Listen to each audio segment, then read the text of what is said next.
The UN has gone embarked on a very delusional plan. They want to eradicate poverty. Now I know they have an intention that they want to have, I think, primary education mandatory around the world, and this is good. Perhaps they're going to fund it in some places where the nations are so poor. But when they're talking about they want to eradicate poverty, I wonder if ever a government could do that. Now, the Soviet Union strategy of communism perhaps was the best attempt at equalizing and eliminating poverty. But many people allude to the religious thing and they're saying that, oh no, don't worry about it. But God said He gave three people different amounts of talents. One five, one I think was two, and the next one. The guy who had one, he went and he hid us in the dirt. The others did, 100%. One got 10 and the next one got 4. They doubled the talent. So you find out here, why are some people poor? Some people are poor because they are born with certain mental and physical handicaps. Others go and acquire it by bad habits. Maybe some of an accident, but some people, they're drunk and they're driving fast, they hear themselves get into a physical handicap situation. Others smoke and drink and do a whole bunch of stuff and they can't work hard again because they're sickly and poverty and so forth. But even if you were to give everybody in the world $1 million, you know what, eventually you can still have poor folks and some people are going to amass all the money again. Now I see it all the time.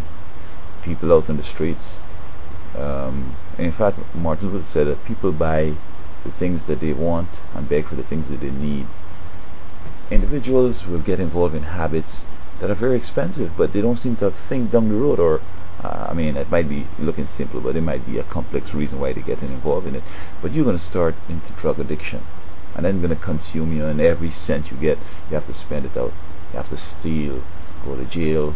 You smoke out your house, your job, your belongings, your family, all that.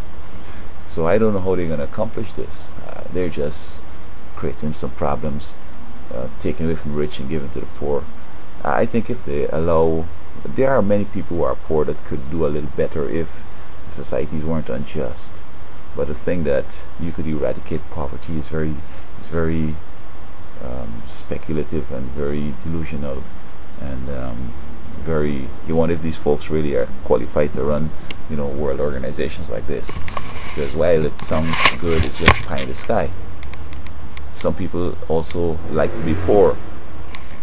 Just tonight a guy and I were talking, and I was saying that even if you're on Skid Row, you're homeless, you're poor, if you're an honest person and you're doing the right thing, you could do a lot better and you will move over there. Somebody might come to a different city or a different state and they end up right on Skid Row because they couldn't pick up a job right away and they didn't want to burden family and so forth. But if they're honest and every opportunity they get to work, and they, while not working, they eat here and they sleep there, and and eventually they amass something, and then they could buy a vehicle perhaps so they could go out far out and get a job, and then things start improving from there.